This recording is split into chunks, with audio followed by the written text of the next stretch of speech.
Skippy John Jones, Lost in Spice by Judy Schnauzer. Narrated by Brianna Partridge. Skippy John Jones was nuts about Mars because it was the red planet. I love red, that's what I said, and I musty put some rusty in my big boy bed. So off he went to the kitchen where Mama and the girls were starting supper. We're making tuna poodle casserole, crooned his sister Jilly Boo Jones. Tuna noodle casserole, corrected Mama. A poodle is a dog, and we don't eat dogs. Skippy John Jones thinks he's a dog, says Jezebel. Yeah, agreed Jujubee. He thinks he's a chihuahua, because his ears are too big for his head, added Jezebel. That's enough, scolded Mama. Pinkie Pie's ears are just fine. But Pinkie Pie was oblivious to their chatter. May I please borrow your bottles of red spice, Mama? He asked politely. Yes, you may, replied Mama, pleased with her boy's manners. But you better not be thinking of doing any sprinkling. Nuh-uh, said Skippy, blinking.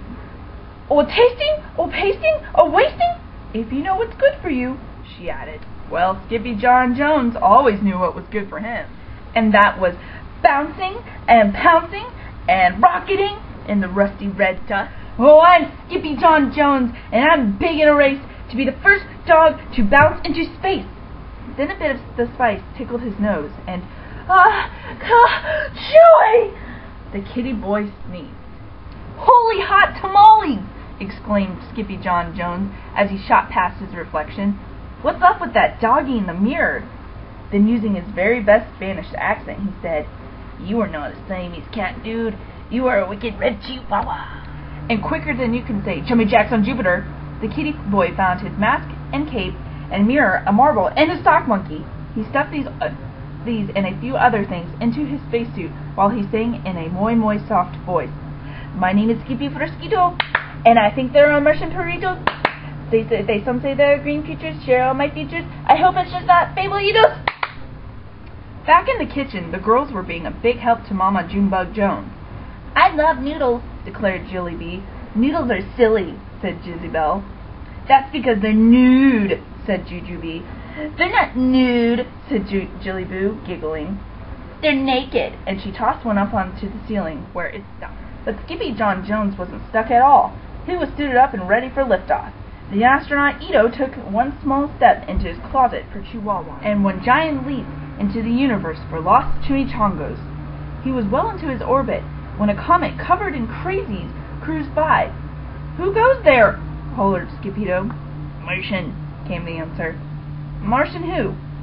Martian to your closet and get us some burritos, dude, said the voice. Porquito Tito, exclaimed Skippito. Is that you, amigo? Si, it is all of us, los chimichangos, said Porquito Tito, the smallest of the small ones. We are going to build a chili polvo pipeline from Mars to Earth, Popito. Not the chili powder pipeline, declared Skippito. Exactamente, howled the doggies. Por qué? asked Skippito. Because, amigo, began Don Diego, the biggest of the small ones, the chili powder on Mars is muy caliente, and it will keep us very warm in el invierno.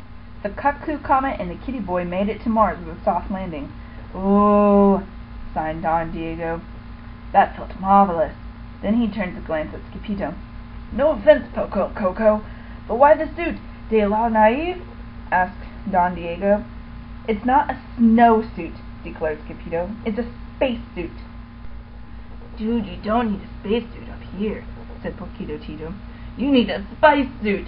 Mars is covered in the chili powder, chico.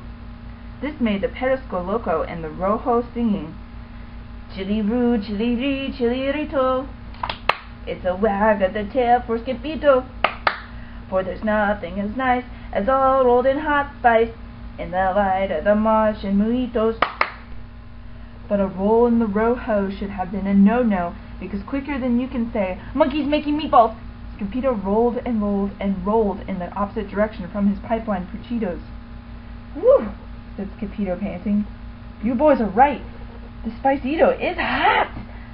The astronaut Ito was so calor under the collar that he just had to take off his spacesuit. Muchachos! He called out. There was no answer. Uh-oh. Scipio said to himself.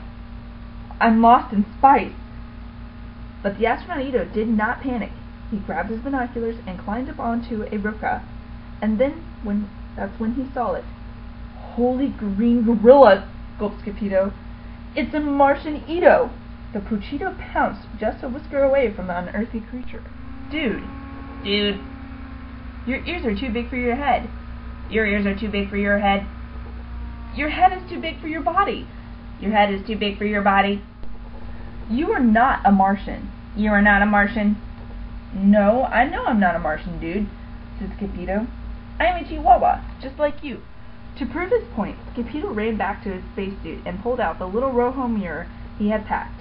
Look, said Scipio, holding it up so both their faces showed. We are tweens. The Martian was so mesmerized that he could not take his uno ojo off himself. Scipio was so excited that he could not stop hopping and flapping his arms. Then all of a sudden he remembered that he was lost. Hey, come on, Uno Ojo, called the kitty boy. We've got to find mis amigos. But Uno Ojo said nada. He simply sat and stared at his image in the mirror. Okie dokie Ito, said Scipio. I'll go, but you have to keep an eye on my stuff, especially my sock monkey. Then he took off faster than a tiddlywink in a tornado. He didn't have to go far. In less time than it takes to tickle a termite, Scipio found his cocoritos cooped up inside a crater. Dudes! Shouted Scipio. Dude, whispered Don Diego. You are just in tingle. In time for what? Scipio asked. Hombres del Marte, said Perquito Tito with a shiverito. Not the men from Mars, declared Scipio. The mere mention of Martians made the muchachos go mad. Knock knock, who's there? There Martians everywhere, slurping sloppy ice cream cones, speeding in the spicy zones. Mossy Martians on the moves. What do they think they have to prove? We did not come here for a fight. We want to build. We will not bite. Then Scipio felt the fur stand up on his back of his neck. Because the critter's crater was about to have 5 crazy creatures for company. Holy hooply heads, hollered Scipio. Here they come. Before Scipio could think of what to do, the Verde visitors piled out of their space buggy bearing all of Scipio's stuff. 2 were green and mossy, while the 3rd was green and bossy. The 4th was green and funky, and the 5th was green and... Monkey! Yelled Scipio. That's my sock monkey! Ditto, declared Scipio's one-eyed Martian twin emerging from the green group before him. Without saying another palabra, Scipio picked up his monkey paw and pulled. First, Scipio yanked it this way, then Uno Ojo yanked it that way. It's a tug-o-monkito, cheered the chimichangos. On the count of 3, the papitos planned to pull a tambine, but as the doggies shouted, Uno, the Martians hollered, Ojo! And uh-oh, Uno Ojo let it go-go, sending the kitty boy flying. Scipio and his sock monkey hurtled headfirst back to Earth and out through his closet door. Kaboom! He hollered, breaking the sound barrier and maybe his head. Skippy John Jones! Exclaimed Mama, rushing into the room. What on earth are you doing? The kitty boy stood up and shook off a cloud of red spice. I didn't do anything on Earth, Mama, replied Skippy John. I did everything on Mars. Oh, that's terrific, Major Tom, said Mama. Then she straightened the kitty boy's ears. You must be starving. Later that night, the kitty boy looked up in the starry sky. Mars, he muttered, beginning to bounce. Oh, I'm Skippy John Jones, and I like my red jammies, 'cause they're made from wool of green Martian lambies. Stop bouncing, Pinkie Pie, scolded Mama. I'm not pink, I'm red, said Skippy.